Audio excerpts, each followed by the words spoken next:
Hi, everyone. This is Bill Holton from Field Trial Central, and here we are at Field Trial Central Live. As always, tonight we are streaming live on Facebook. We're also streaming live on YouTube. So everybody, feel free to share this and get it out to all the people you know, and let's build a following behind this show. Tonight we are honored to be joined by Keith Wright. Keith obviously is breeder of the Touches pointers. I guess it'd be hard to call them anything but the top line of pointer, all age pointers for sure in the country right now, and winning at just about every level. I know it'd be hard to go back through and find them all, but obviously Keith had the national champion Touches whiteout in 2000, I think 11, if I remember right, handled by Ike Todd. And lots of Touches dogs are in the national championship every year. I think this year there may have been 7. Seems like there's 5 or more every year. So it's really been fun to watch this grow over the last several years. Keith, thanks for joining us. Thank you. Good to be here. Yeah.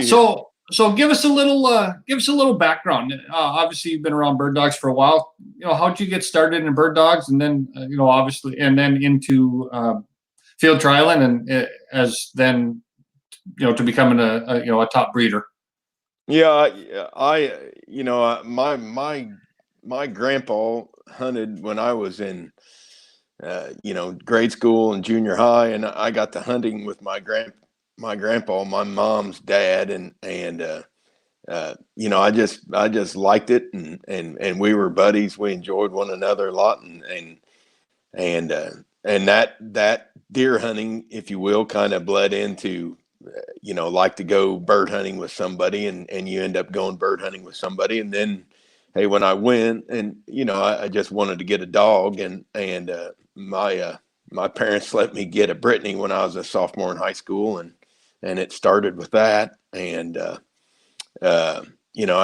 we just hunted a lot. We hunted more than just the seasons. We would run dogs kind of year round, if you will, and we just enjoyed it a lot. And then I met, when I was a senior in high school, I met an old field trialer and pointer breeder from Indiana. I was just kind of fortunate enough to grow up 30 miles from Paul Wright, last name spelled the exact same, and I grew up 30 miles from Paul. Paul was at West Point, Indiana. Paul was originally from Romney, and I just got in high school there when I was a senior in high school, and out of high school, I just went to Paul's a lot, and Paul had a lot of dogs. He used to advertise the Indiana's largest, the world's fairest, and he raised a lot of dogs. I mean, I remember the first time I went there, it was October of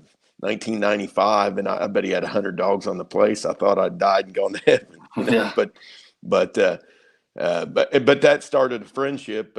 Shoot, I say, Paul Wright and I, our last name spelled the same, and we're not family, but we might as well be family. I mean, it's been a lifelong friendship, and I'd say he and I almost adopted one another, if you will. He and his wife kind of took me in as their own, and part of their family, and that friendship exists to this day. I mean, I talk to Paul, regularly still to this day. So that's kind of how it got started, and it just kind of went from there, if you will.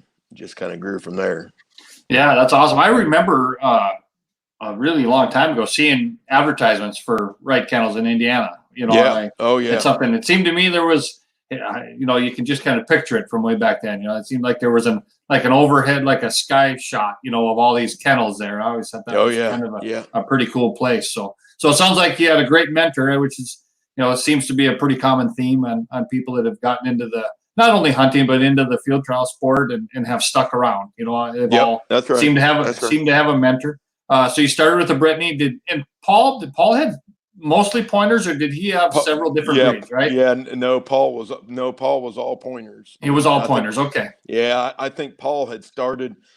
I don't know. I think he always advertised that he had started in 1968, but Paul kind of got his rush of it, if you will, from Gunsmoke kennels at Springfield, and I know he and Peg used to go over and spend weekends at Gunsmoke, and that was kind of similar. I mean I'd go back and forth to home every night, of course, but I kind of would spend weekends at Paul's, and we just work a lot of dogs and have a lot of fun, and it just kind of grew from there, if you will. But Paul was all pointers. Okay. Yep. Super. Yeah. So That is actually where the prefix touches comes from.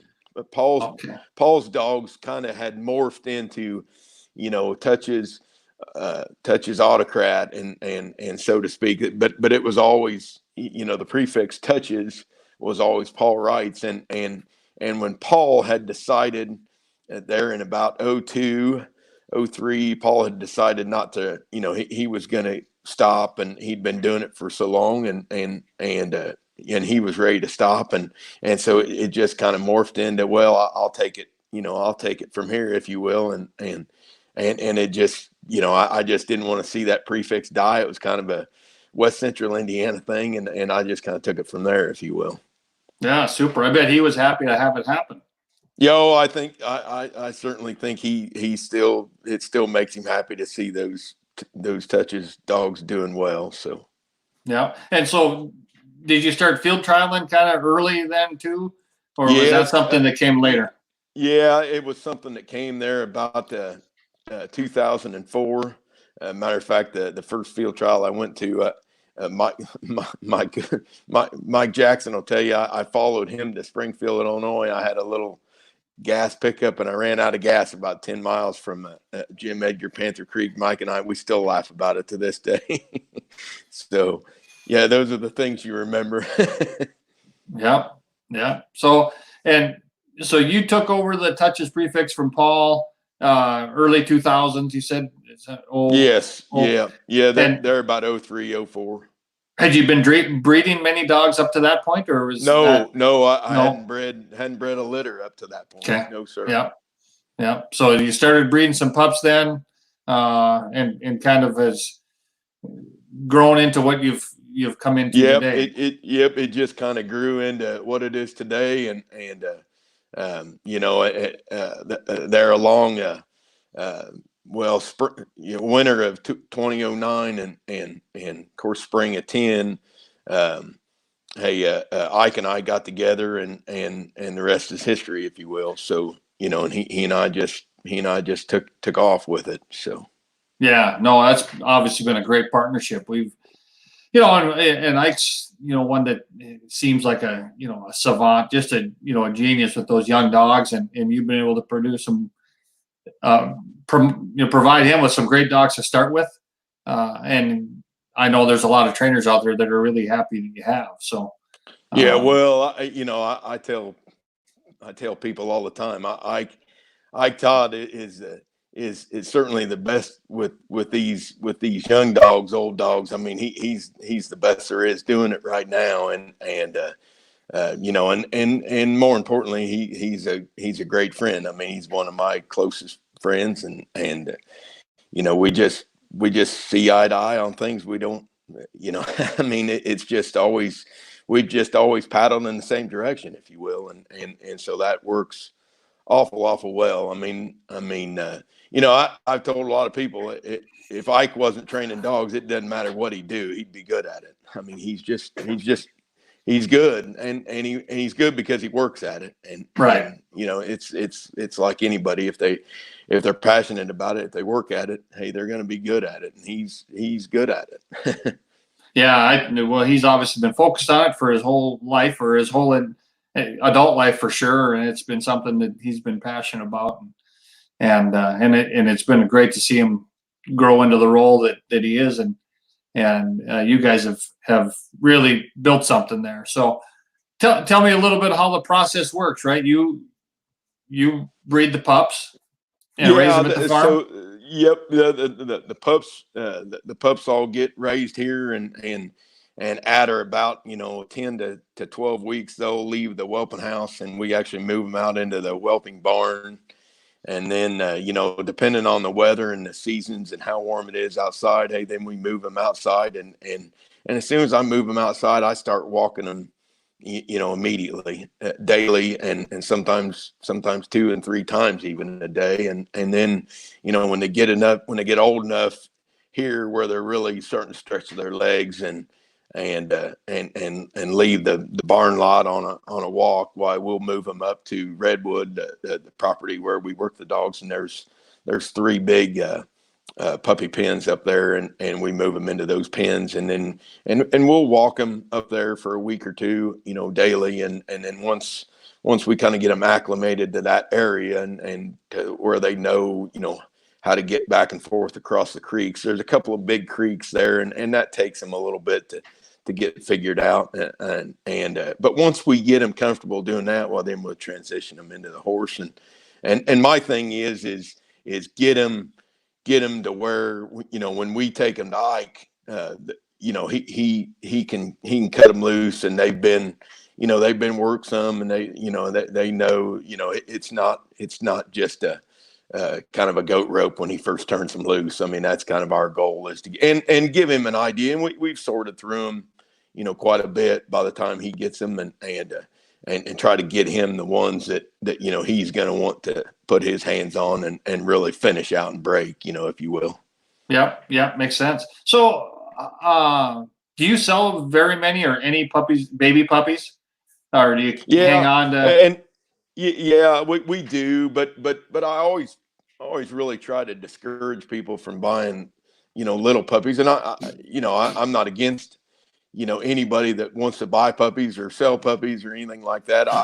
I do think, one of the things that Ike and I have found is over the years that the success rate is so much greater if you can get those puppies and keep the puppies, and that's not because we're wanting to, kind of keep the best ones, if you will. And we are wanting to keep the best ones, but it's more so, hey, we want to know, what we're selling somebody. I mean, it's awful hard to, you take a little puppy, and it's awful hard to say, you can set a puppy up on a little bench or a table, and man, it looks great, and it can be bold and things like that. But to say that it's going to go on and win, 5 field trial championships or be a field trial champion, it's awful hard when you're talking about an 8 to 10 or 12-week-old puppy. But by the time it's 6 months old or a year old, and you've flocked it, 5 or 6 days a week, and you've looked at it, and you've looked at 20 or 30 at a time, it's the odds of that success to be able to tell those people, hey, that dog can go on and win a field trial championship, or that dog can be a real meat dog down on a plantation or in South or West Texas.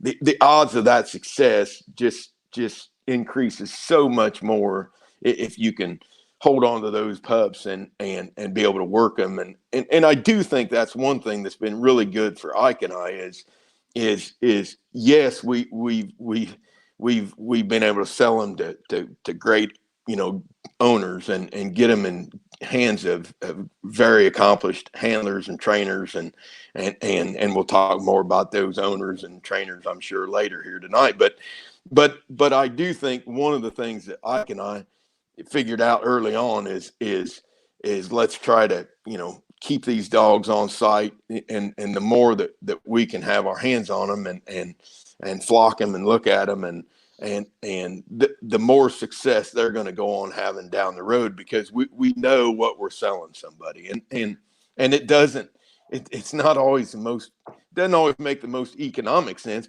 because the more time you put in them, the more you essentially need to get out of them, and that doesn't always happen. But it does make it a lot easier if the longer you work them, hey, you just know what you're selling somebody, and to take a 8 to 12-week-old puppy, it's just hard to say, and that being said, there's been a lot of puppies that have been sold, little puppies that go on and win field trials or become champions, but the odds of that success, increase quite a bit, the longer that you don't want them saying. Absolutely. It's to say that it's hard to sell that 8 to 10 to 12 week old puppy as a hey, this is the dog that can go on and win a field trial championship is an understatement. It's almost impossible. We sure hope it does, right? We want it to have all the promise in the world, but you have almost no idea. You have an idea because of what you've bred, right? We know that it because of the two dogs you put together, there's really a good chance that this is going to be a good pup.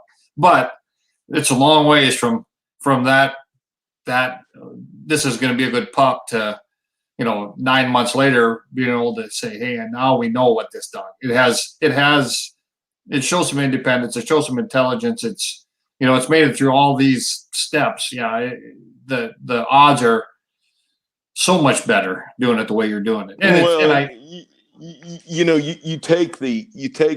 I don't care who it is, whether it's Jack and Fran Miller or Farrell Miller or the Huffmans. I know I'm going to leave somebody out, and I don't intend to. But Jamie Daniels. Take your pick of whoever is breeding dogs. The longer that Sean Derrick, the longer that they keep those dogs and look at them, and the more they know what they're going to sell or what they're going to keep, and the odds of success, for those prospects that they continue to, it's like Ike always says, hey, just keep opening that gate, and that's the truth. I mean, you just keep opening that gate, and the more you open that gate, the better you're going to make them. Yeah. Well, the more you learn, and the more they learn. Both. The more they learn. I mean, the more you open that gate for those dogs, the more the better they're gonna be. Yeah. No, that's a great statement. That's a great statement. And as I know people are wondering, well, geez, you keep, and then you guys are going to want to keep all the best ones. Obviously, you haven't done that, right? You've placed some great dogs with great handlers and owners that have supported those dogs, but you can't keep them all anyway. We absolutely, talk about this all the time. And Ike's heard me say that, a million times. I can't keep them all. I've got a heated kennel here that holds 4 dogs, so I only want 4, and that's kind of always been a thing. We just what we didn't want to keep, and sometimes we'll rotate them through, but again, we've been fortunate enough to have a good group of guys that wanted to buy dogs from us, and we were always we felt like anyway reasonable at selling those, and we wanted to sell them where they went on and hit. That was important to me, and still is. It's not always been about who wanted to pay the most for him. I wanted to see him go on and win. I mean, that was always important to me, is give that dog a chance to go forward and win, and so we we always tried to look and get him to owners that would put him out there, but get him to the handlers and trainers that would get him out there and hit the road with them. That's always been a big thing with me. So yeah, no, I can believe that. So before we get on to talking about the next step, let's back up just a step. So when you're picking dogs to breed together, right? So you've got to kind of give me a thought process that you're looking at there. Obviously, I don't think you're just looking at pedigrees. You're picking dogs, and what do you must have an outcome that you're looking for, and a process you go through when you're doing it. But Bill, back up there, it kind of flickered on me. You say go through that process. I'm sorry. Say that. I'm sure when you're putting those dogs together and picking out which ones you're gonna mate together, you've got an outcome in mind, and a way you want to get to it, as far as what the end result is, and what dogs you're going to use to get there. Walk us through the process you're thinking about when you're doing that, when you're picking those dogs. You're talking about when we're picking them to breed them, or picking them at our thing has always been, hey, pick dogs that were light-footed, pretty running, and run with their tails up and cracking their tails, and that were gated right. Breed dogs that Joe Don House used to always talk about. I mean, there's a couple of lines I always remember Joe Don saying back years and years ago when I first met Joe Don is he, and he always said, big boss, those dogs need to warp their tail every time their heart beat, and you need to breed for that nose, and those are two things that I've never forgot, and I would say that Ike's the same way. He spent a lot of time with Joe Don too, and before me, of course, but those are things that I always remember that he said, Joe Don used to talk about, hey, that dog, I mean, we'd find a pretty dog and he'd say, hey, that dog could run down Main Street, and look good doing it. And he's right. But I always thought, hey, in an hour steak, if a dog had 3 to 5 fines, you're going to look at him pointed for 3 minutes. But the other 57 minutes of that hour steak, you've got to be excited about him on the ground running, right? You want a judge to look at that dog and be hoping and praying that you right in there and find him pointed, because the rest of the time he's looked at him and he's been so impressed by the way he traveled, the way he was light-footed and the way he cracked his tail, and that's the first thing that we look for is a dog that runs like that, the second thing I'd probably say is we do look for a dog that goes to his birds right, that's got the capability of throwing his nose above the grass and going, to the birds by air scent, not ground scent, and then to have a dog that's made right, that's straight-legged and got some bone structure to him and got some size to him, so those are all the things that we kind of factor into to what we're breeding to. I'm sitting here and I think back to the first time I ever went to Whippoorwill and Larry Huffman had Whippoorwill Wild again and Whippoorwill War Dance and those dogs, they were athletes. They were tremendous athletes, and that's what we've always looked for, is to have dogs that were athletes and that didn't get sore, that could take the work, that you worked them, you could work them every day, 5 days in a row, 6 days in a row, whatever. And I don't know how we got on the subject, but Ike and we were talking about something last week, and he was talking about, hey, Miller's Happy Jack before he ran him down in the Continental Derby Championship, I think. And he said, gosh, he didn't run enough, and we were laughing. He said, but I think I worked him an hour that morning before we turned him loose that afternoon, but those are the things, the dogs that we wanted to breed onto, and to this day want to breed onto, that they were the dogs that could take that kind of work. And that's what he and I have looked for, that's what we look for. And you look at that. I mean, I just sitting here talking to you about this, and we bring up Miller's Happy Jack and hey, you look at the dogs that go back to Happy Jack, and well, there you go, right there. You take Miller's Happy Jack and look at all the dogs that go back to Miller's Happy Jack. I mean, Speed Dial just won the national. Yep. He goes back to Happy Jack. Dialing In won the national. He goes back to Happy Jack. Hey, I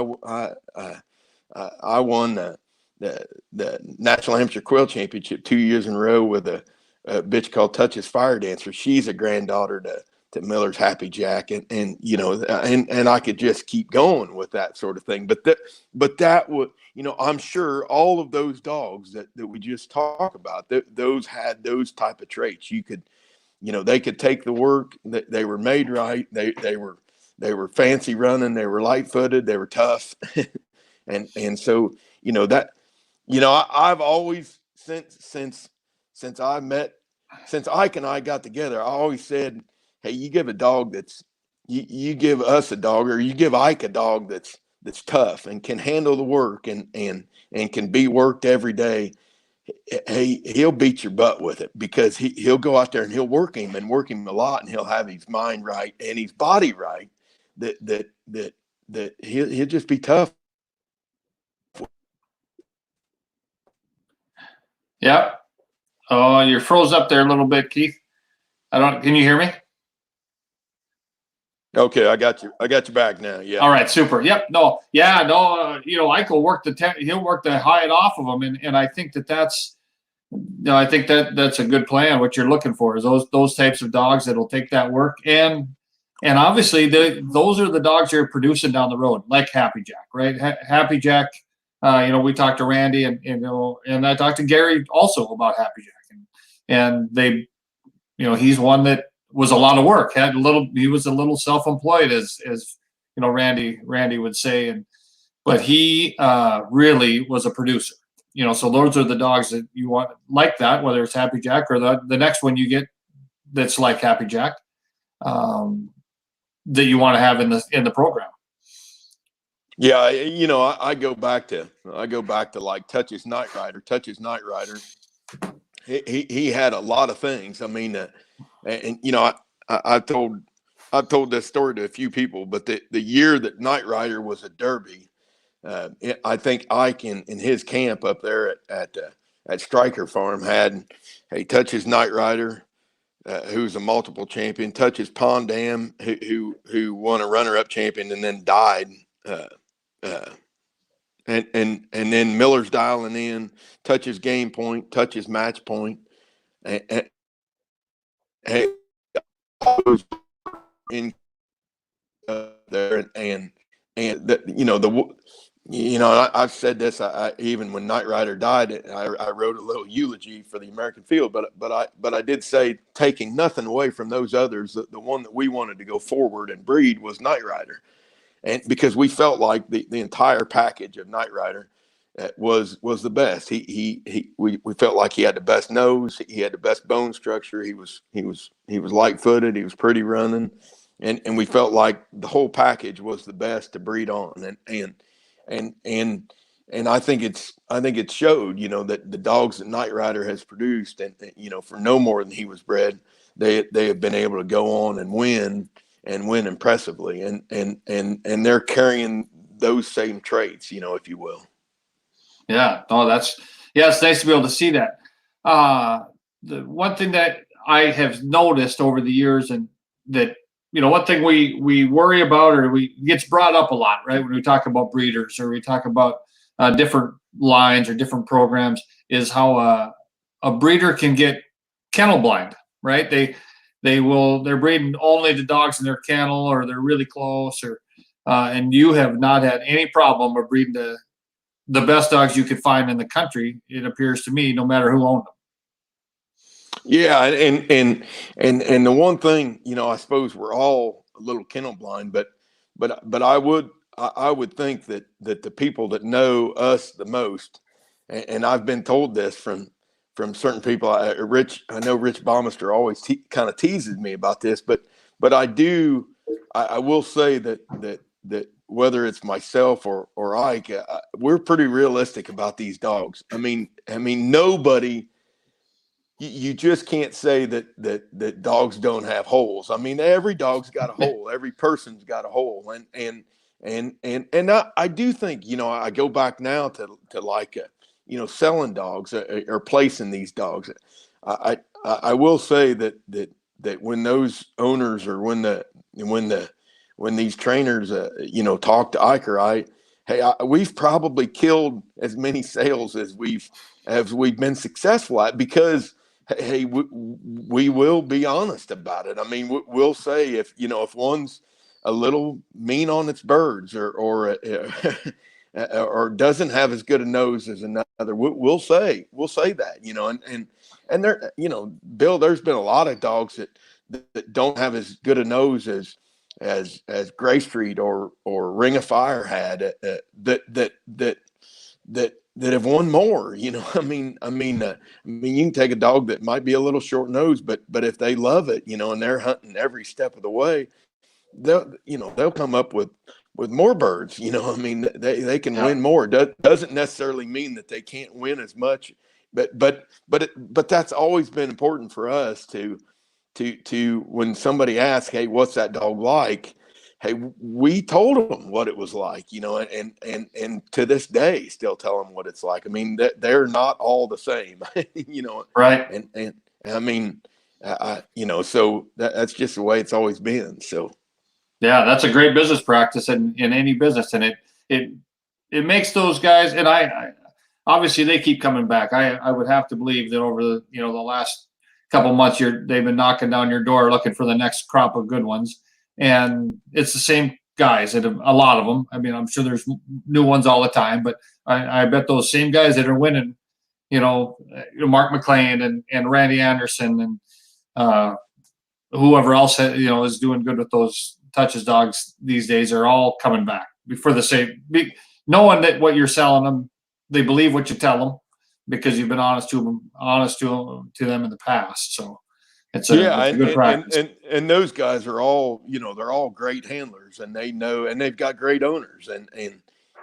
they know how to win field trials.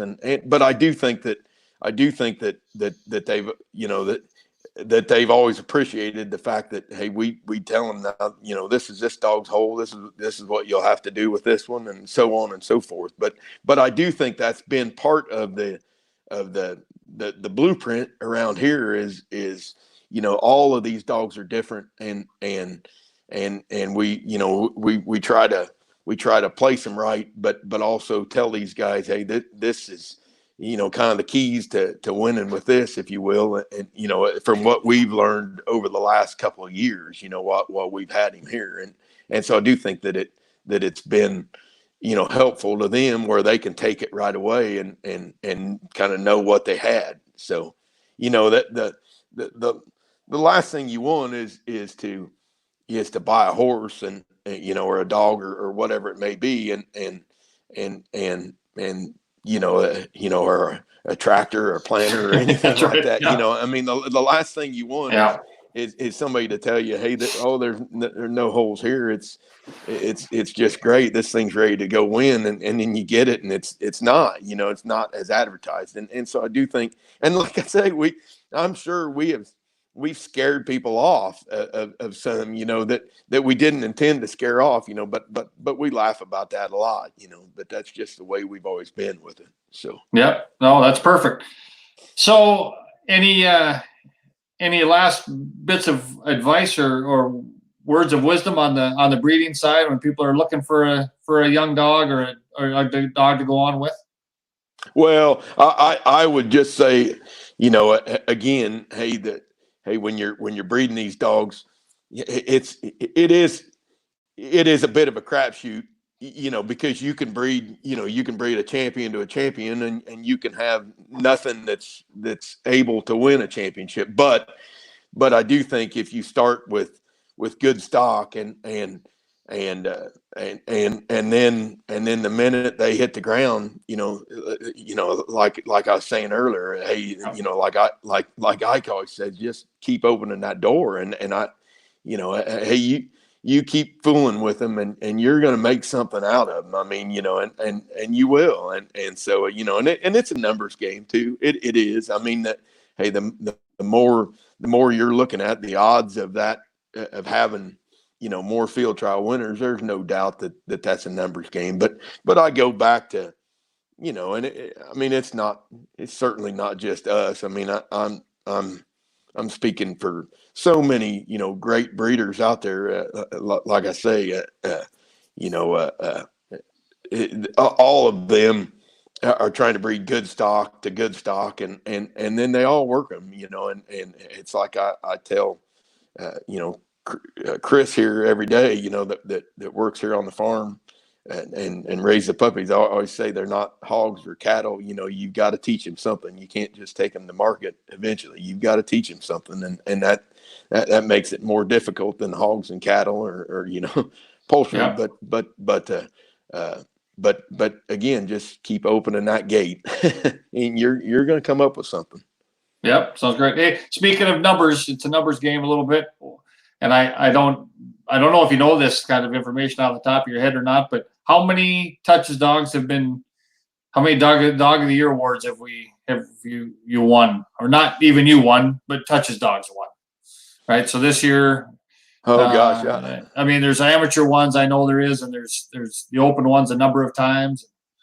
yeah. I expect 4 or 5, amateur dog of the year awards, and or not amateur, but 4 or 5 Top. Purina awards, something like that, Yeah. and you know, I don't know, something like that. I don't know how many champions. I've kind of halfway figured it up. There's somewhere around 40 or 42 that were champions, and all of those weren't raised. All those weren't whelped here at Covington. Some of those were stud puppies or I bought as young pups, but we've always kind of treated those just the same. I mean, we were as proud of those as any, and so and I always say, hey, the foundation of every kennel, you had to start from something other than what you raised, you know what I mean? And so we were just as proud of, I've been just as proud of Ring of Fire or Whiteout as any of them, and I didn't raise, I didn't whelp either one of them here. And so, but all the same, we were equally proud of them. So I can imagine. Yeah. It's really, it's impressive to see the number of champions at high levels that have come out of the kennel there, whether you raise them there or you guys just worked them. So now to the next step, right? They go to Ike. Ike works them at home there for a while, I assume, and then he brings dogs north. Any kind of idea on how many coming derbies that Ike brings north with him every year? Is there a goal, or he just picks the ones that he thinks can go and he can work, or does he have a number in mind? Yeah, here I always try to have somewhere around 7 or 8 to 12 litters a year, and then I always like to send him north with 2 to 3 derbies every year, and then a bunch of puppies, Okay. 10 to 12 pups, pick through and try to get him, like I said earlier, the best 10 or 12 pups that he can carry north. This year it's going to be it's a little different. We've actually got like 5. He's got like 5 coming derbies of mine right now, and so I'll probably try to send only about 8 or 10 pups north with him this year, or however many he wants as far as that goes. But and five's a lot. I normally don't have that many coming derbies, but we've just had some good ones that we feel good about for this coming fall, and so he's got those right now. But that's and then we try to before he gets those pups, I always try to kind of sell off to some guys that are wanting meat dogs for down South Georgia or Texas, and I've sold several to Texas here in the last 8 to 10 years. And as long as Texas has birds, they've got an appetite for some. But that's always been my thing. Has always been to try to get into Ike's hands what he wants. What we want to carry on, and like I say that. It is kind of a numbers game. I mean, for that dog to be able to be a field trial champion, man, you just got to have so many qualities that can get it in. It's just you're just not going to get 90% of a litter very often, or 80% of a litter very often. Yeah. With like working them, obviously your odds increase, but you still have to. They're not all going to make it. I mean, that's it takes a pretty ambitious animal to go out there and win a field trial, and they're just not all built that way. They're just not all wired that way. So that's the main thing. And so, how much? Obviously, you're a full-time working farmer, and as well as breeding dogs. But so, how much field trialing are you getting in? And kind of what's your field trial schedule look like? Yeah, I've been the last. Well, really forever, kind of from December to April or mid to late March. I mean, it depends on the weather here, and well, it kind of depends on the weather in the fall too. But usually the amateur invitational has been my first trial the past few. Now they ran the Region 5 championship out there just before the invitational this past year, but it was there about the 3rd or 4th of December, and that was my first trial of the year. And then it kind of worked out this year to where with this COVID thing, whatever, early March was kind of it for me. So but it's usually 1st of December to the end of March, if you will, mid-March.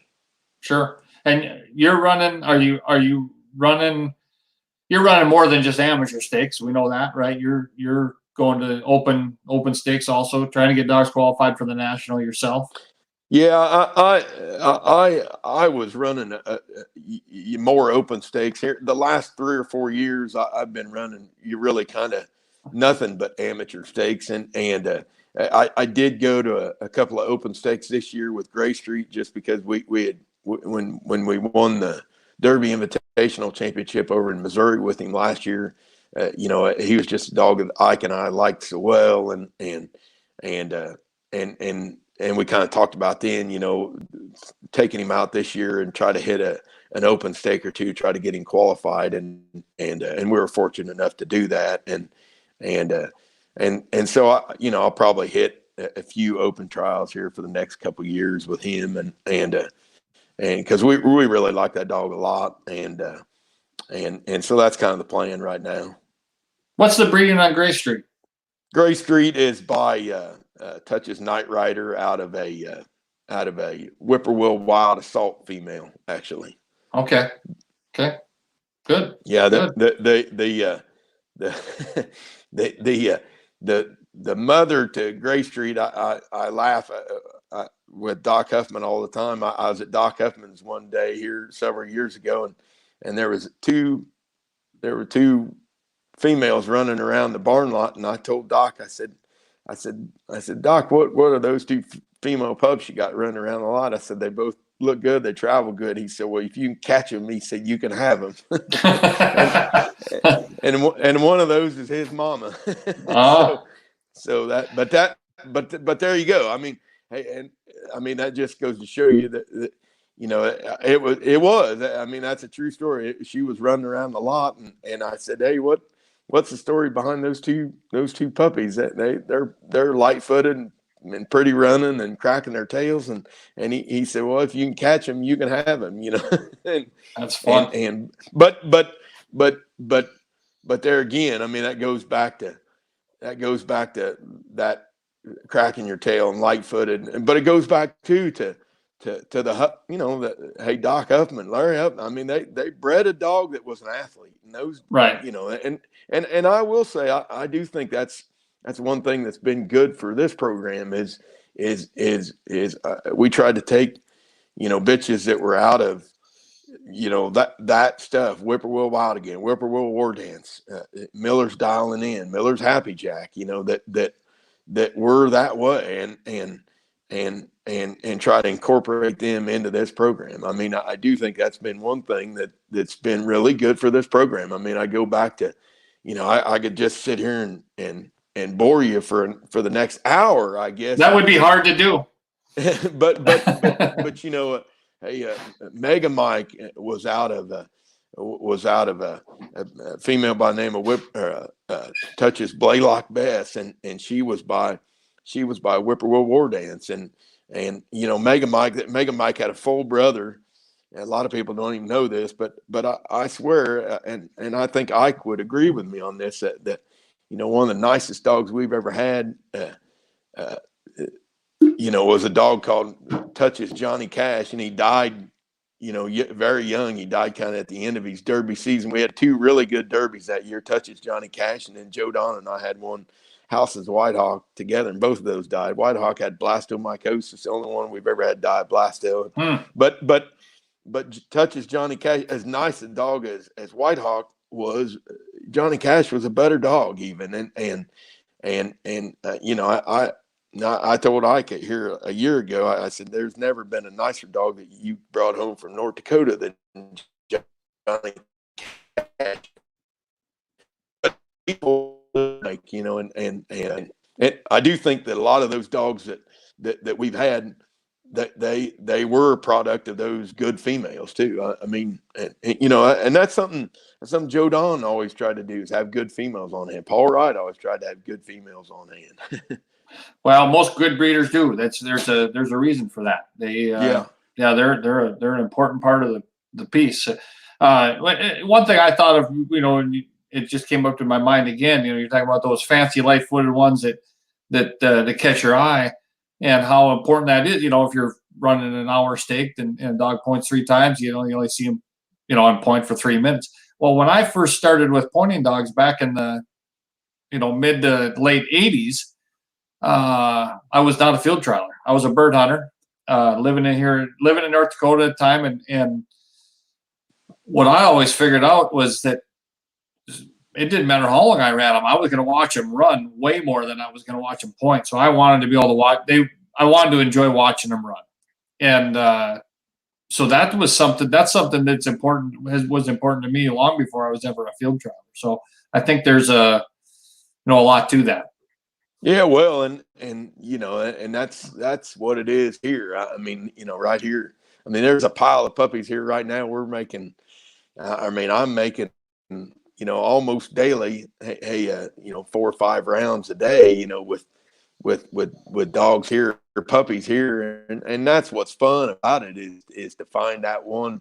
Find those half a dozen to a dozen that are up there in that group of 40 plus that look that way running, they're not up there pointing birds. They're not, we don't even want them hunting. We just want them going with us. But it's the ones that are going with you and they're having fun doing it and they're looking good doing it. Those are the ones that hey, we're looking for, and that, like I say, in an hour stake, you've got to be excited about them, for 55 plus minutes, and that's the way it is right now. I mean, if you have a bunch of puppies that you're working every day, but you've got 3 or 4 in that bunch that are light-footed and they're fast and they're cracking their tails, and that, man, it just makes it a whole lot more fun to go up there and open that gate. Absolutely. And the more excited you are about to open that gate, the better you're making all of them.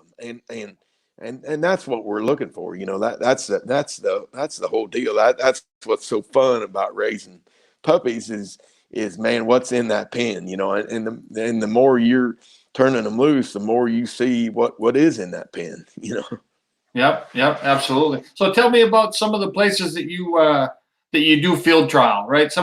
Where are some of your favorite grounds to go and visit?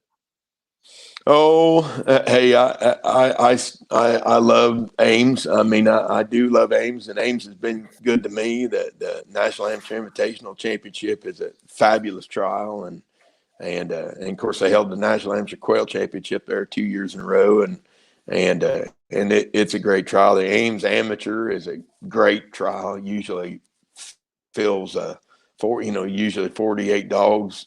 They usually fill up with that, and it's a great trial. Hey, the grounds down at Hill Creek are great grounds. The Carroll County grounds are great grounds. I mean, there's a lot of good grounds there in the Mid-South. The Continental at Dixie is certainly an awesome field trial, and one of the best 1 or 2 field trials of the year. Of course, there's just a lot of good grounds that they're in the amateur world. The old Fisherville grounds, they've kind of lost it, I think. But it was a neat place to go run. Also, Como was before my time, but the guys always talk about how good a grounds Como was, but there's just a lot of good grounds that are down through there. A lot of good grounds. Yep. Going back to a lot of these handlers and Grove Spring. Grove Spring's always a good place. Grove Spring too. Yeah, I forget about Grove Spring. Grove Spring's a great place, great facilities, and great place. Yep. Talk about some of the partnerships you've made with some of the handlers around the country. Who's doing good with Touch's dogs? Well, certainly Mark McLean and Mark McLean, Randy Anderson, Luke Eisenhart had a good year with Red Rider this year. Mark has done really well. He's got good owners. Mark's a very good handler, great handler. Knows how to win a field trial. Likes to throw those Hail Marys like he talks. But he knows how to win a field trial, and shoot, we'd be honored, with anybody, humbled and honored with anybody that would run one of our dogs and take it on. Same way with the people that have owned them, open or amateur. I mean, there's some there's even some guys in the walking ranks that I've got a good friend, Keith Wright from Illinois, that won a walking championship this year with a dog that came from here, and I was just as proud when he won that as when Mark McLean won the Continental with Malcolm Story. I mean, really, to see them go on and win, whether they're walking champions or what could arguably be the as good a field trial as the National and the Continental. I was equally as happy. It just makes my day to see him go on and win. Hey, Luke winning the Southeastern with Red Rider, and I know I'll forget somebody, but those placements make my day. So and Eddie, I'm always so tickled to text Eddie when one of those Touches dogs wins. I mean, when Breakaway Fred won I named Breakaway Fred after the breakaway dog food, for Eddie, and when he won the Georgia Derby, I was so happy. I mean, Jessica teased me that day. She said, "My gosh, you're more happy than if you'd won it yourself." And I said, "That's probably right." Yeah. But it is. It's probably right. I mean, it just tickles me to death when those guys go on and hit with them. That the dog, this year, Mark swept the Continental Derby and the Continental All Age with two dogs,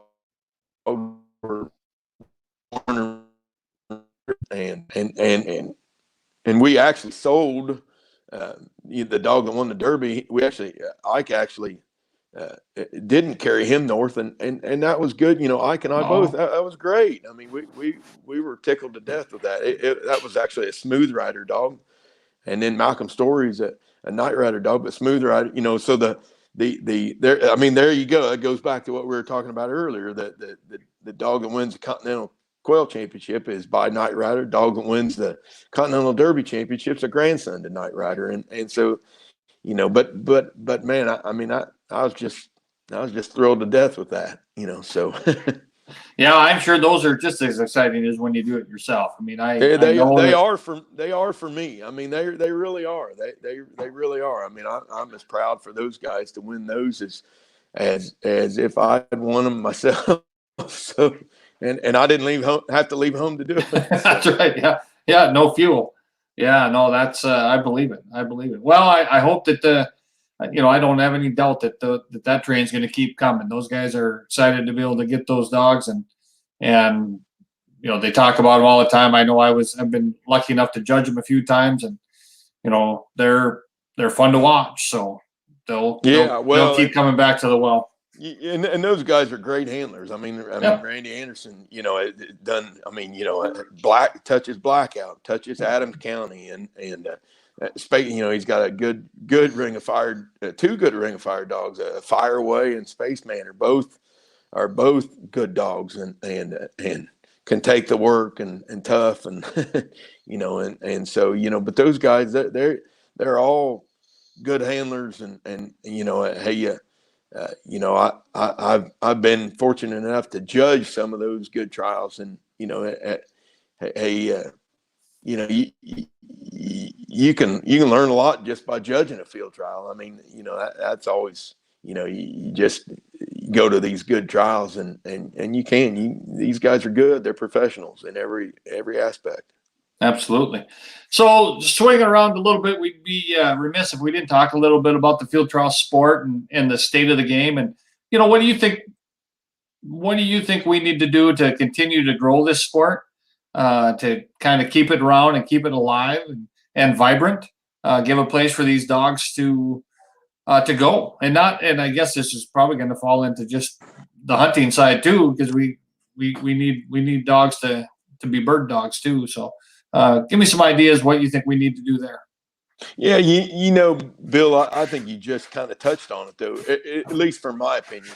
I mean, I think, I mean, I would be, here again, I go back to being honest about these dogs. I think we got to be honest about this sport. This sport is in trouble. I mean, the numbers are falling too low. And I do think that the one thing we really have to do, and everything we're doing in the sport with youth trials and things like that's all great stuff. I'm all for it. I think we need to do that, and I applaud anybody that is doing that. I do think, though, the one thing that concerns me, and I may be wrong, but the one thing that concerns me as much as anything in this sport right now is this sport was built on people that bird hunted, and they that, hey, two buddies, if you will, got together, and if you and I bird hunted together, and we were trash talking one another a little bit about who had the better dog, that's where field trials, came from, right? Hey, Yeah. those guys got together and said, well, hey, let's just line them up and see who's got the better dog, and right now, what I see that's concerning is the people that the people are not bird hunting like they were, 50 years ago, 75 years ago, 35 years ago. They're not bird hunting, and that does concern me. And I do think that we've got to address that problem, not just as field trialers, but as sportsmen. I mean, if we want this sport to continue to be here in 50 years from now, I do think we've got to take a real hard look at the fact that there is not places for just the average bird hunter to go bird hunt. I mean, right now it's turkey season, and Facebook is flooded, or pick your poison. Instagram, whatever, is flooded with people that are posting pictures of turkeys that have been harvested, and those people would bird hunt if there were places to go bird hunt, and if there were birds out there. You and I both know that they would go bird hunting. But the problem I see is there's not enough places for those people to go bird hunting, and so I do think that we really need to push our congressmen and our senators to support CRP or some form of habitat program that puts habitat out there, because I look back, the first year I went to North Dakota was 2003 with Paul Wright, and Ike and I talk about this all the time, and Paul and I talk about this all the time. From 03 to 09, the most fun I've ever had with these bird dogs was in North Dakota. But the problem I see, and it is, just using North Dakota, for instance, is the best 10 or 12 places that I had to go up there. They're gone. They're farming every bit of them. And you can't blame them.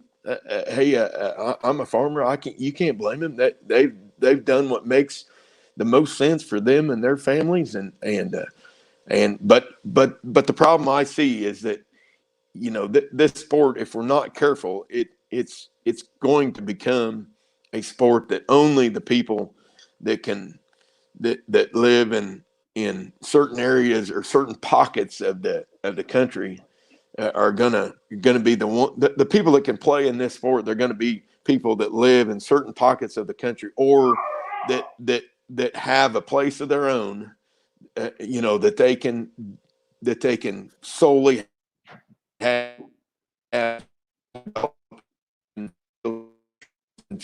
in other words, a hunting place of their own, and man, that just that makes it a lot more expensive, and that's troublesome to me. I mean, if it gets to the point where the only people that can play in this sport are people that can have a place of their own to hunt birds, then that's a problem. And so I do think that we all need to do as much as we can to come up with habitat programs, because without it, I do think that this sport eventually dies off. And so I would encourage everybody to, that wants to see field trials continue forever to do something to help promote CRP or some type of habitat program, or pheasants forever, quail forever, but I think without it, hey, Ike and I talk about it all the time, that right up where he's at, they don't have near the habitat to hunt as what they used to. Yeah, no, I agree. Right here too. I mean, there's no doubt that our country's changed a lot, where I'm at.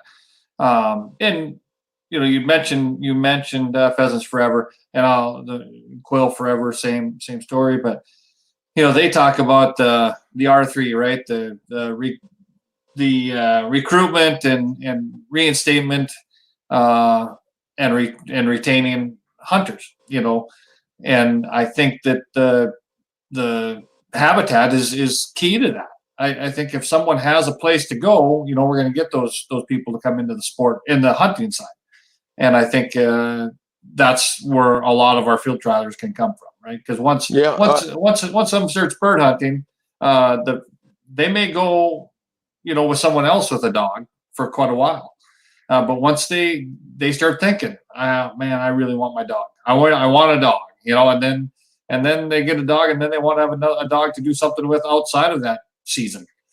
So that's kind of how we got started, of course. Yeah, well, it's you're absolutely right, though. I mean, I couldn't agree with you more, Bill. I mean, this sport was founded on people that bird hunted, and again, I go back to right now. I mean, hey, whether it's the fall in Indiana or Illinois or Minnesota, that people big game hunt. I mean, they love to deer hunt, and they love to turkey hunt,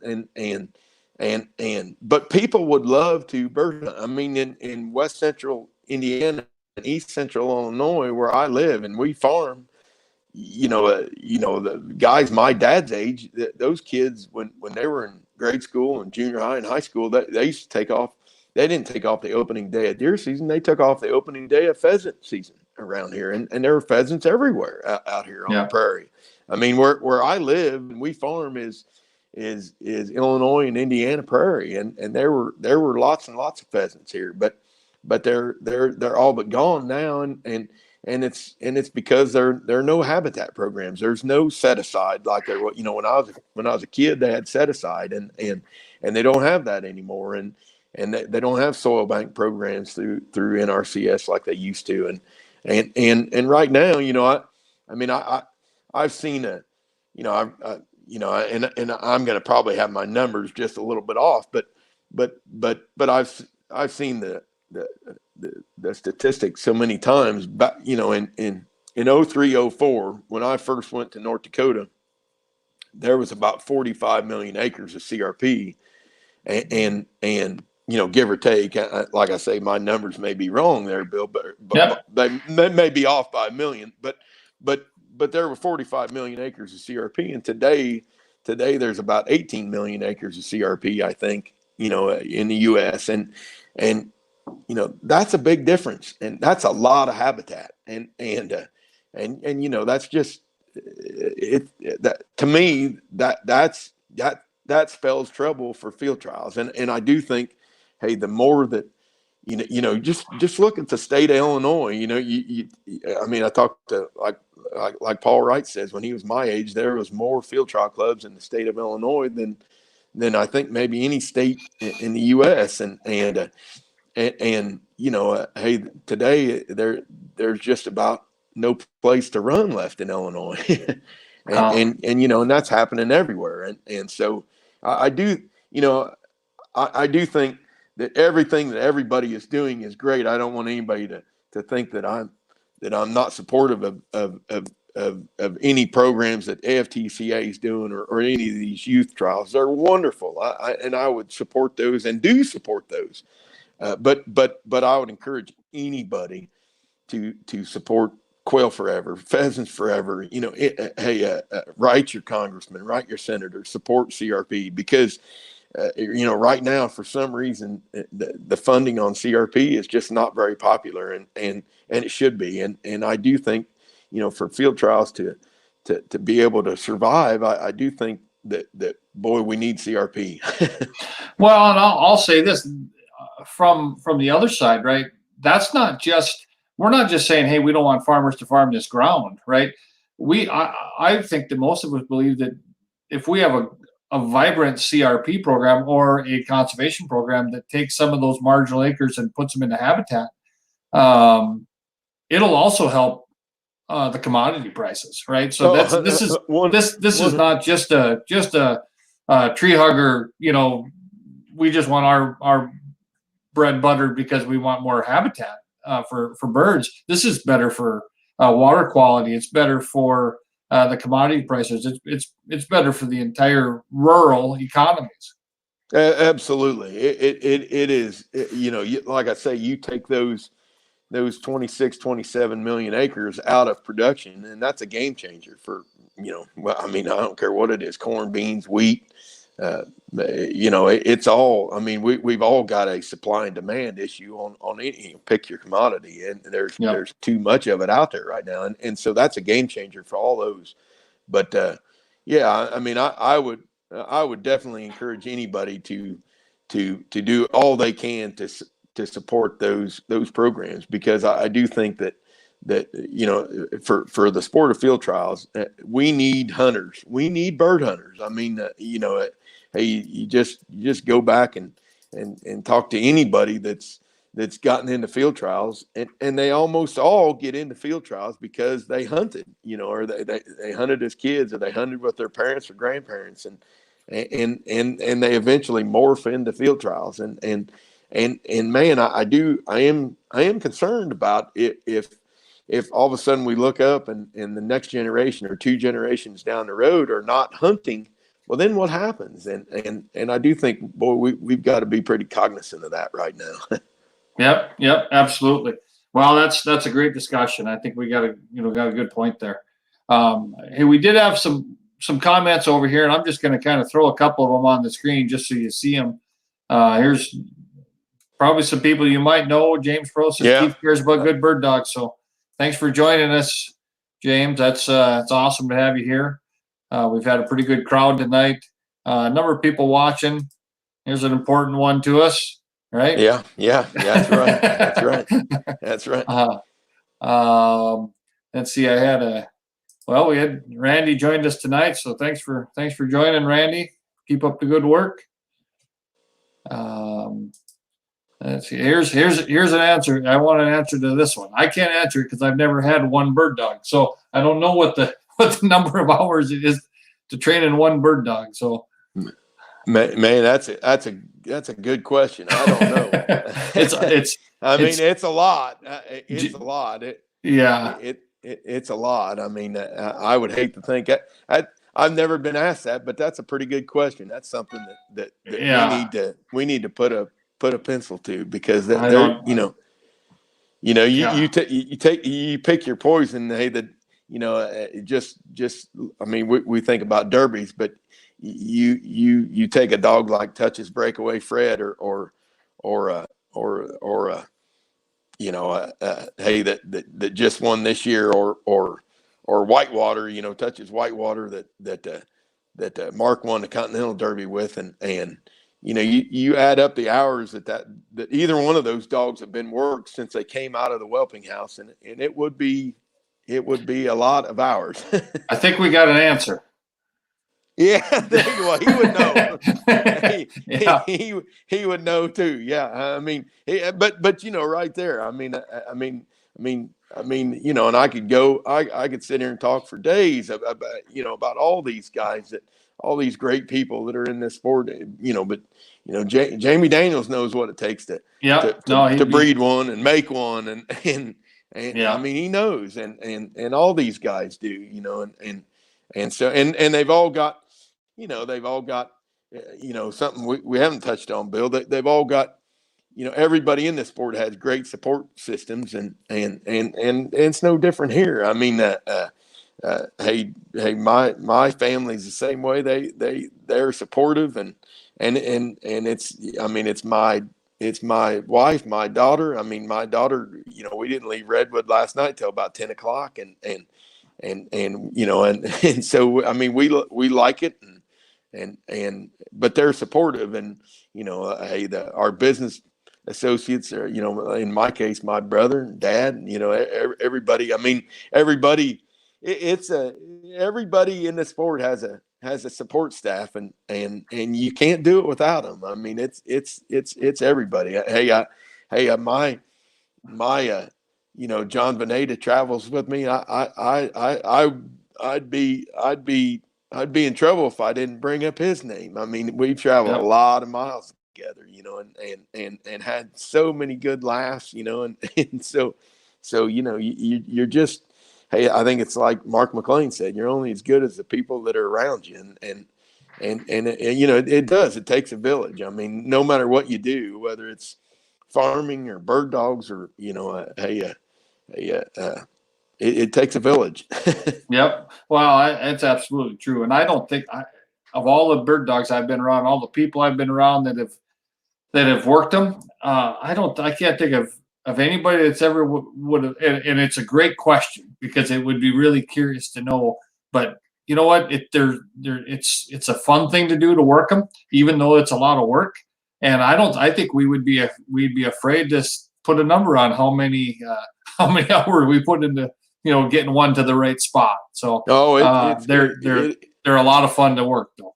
It is. It's great. I live in Covington, Indiana. Is only about 75 miles from the Indianapolis Motor Speedway, and my dad and I go to that race every year. We love it. No, we're not going to go this year, Yeah. but I laugh. I tell Ike all the time. Hey, Roger Penske's won that thing. They've had that race. They've held that race 102 or 3 times, and Roger Penske's won that thing, I think, 18 or 19 times now. And so, but I have a lot of admiration for Roger Penske, and he's a class act, and he's humble, but he always, on the Monday after the race, he always stands at that podium, and he thanks a village, and it's no different here. I mean, it takes the whole village. It takes not only the team, but the team's family, all the team members' families, and it just takes everybody. It's not easy, to be gone and to put that kind of commitment into something, and the folks that are in this sport of ours that we all love so much, that they're all dedicated to it, and they all spend a lot of time doing it, and we all have good support staff. Yeah. Hey, here's a question that goes back to the breeding. What are your preferred bloodlines to breed to outside of the Touches dogs? Oh, right now there's an awful lot of good dogs out there right now. Jamie Daniels got good dogs. Certainly Sean Derrick's got good dogs. Hey, I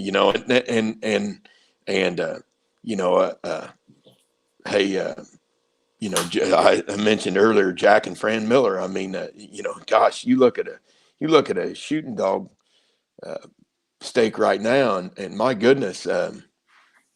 Look at all the dogs that came from Jack and Fran Miller. It's impressive. I mean, I'd be remiss to say if that wasn't very impressive, that the amount of dogs that they've cranked out in the shooting dog world. And hey, my goodness, a person needs to send females to Sean Thunderbolt. What it has accomplished is I mean, but there again, Chelsea's Thunderbolts out of Whippoorwill Wild again, and there you go. I mean, that goes back to what we were talking about earlier. This is not coincidence. I mean, no, these aren't accidents. It's not, and hey, Sean Kinklar, a professional, knows how to win a field trial, and no doubt about it. But those are dogs that come out of good stock. It's not hey, look at what Gary Lester's done, winning the national the last several years, and that's not coincidence. I mean, it's not coincidence that the dogs that come from these lines that hey are winning, and I do think it's because they've got all those good traits, but they have the ability to take the work and to have their minds right and their bodies right when it comes time to compete, and whether it's the dogs that Jamie has or Gary has or Sean has or Andy Doherty, Alan, just take your pick, whoever it may be out there, that there's those dogs have the ability to get their minds right and their bodies right to go win, and that's what it takes. Yep. Hey, we're going to start wrapping up. I don't want to keep you all night. I want to be able to have you on here again. This has been a lot of fun. Your excitement and exuberance for the sport and for your dogs is apparent. We do have another comment I want to put up here because I think it's important. Because I don't believe we'd be here without it, right? Without him, we probably wouldn't be in this spot. You wouldn't be out here without one of these days. I tell people all the time, one of these days I'm going to forgive him for getting me into this because it's cost me a lot. One of these days I'm going to forgive him for all this. Yeah, I bet. No. I bet. Well, let's hope. Let's get rid of that. It's something I love, and I've always loved it, and I'll continue to love it, and we just really enjoy it. Like I say, right now, it's certainly puppy time on a daily basis around here for me anyway, and man, I just love it from here until fall. I just love it because Grace and I can work these puppies, and I can be excited about something that's coming, and that's what it's all about. I mean, it really is. Hey, we're looking, trying to find that next great one, and that's what's so fun for me about it is, every litter that gets whelped around here. Hey, what do we got in that group? So that's what keeps me coming back.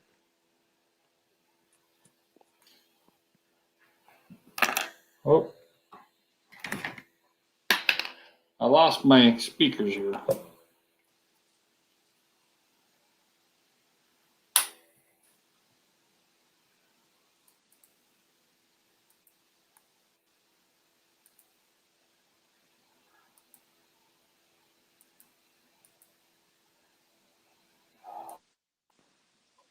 There we go. Can you hear me? No, I got you loud and clear. All right, good. Yeah, I lost my microphone, but I'm back.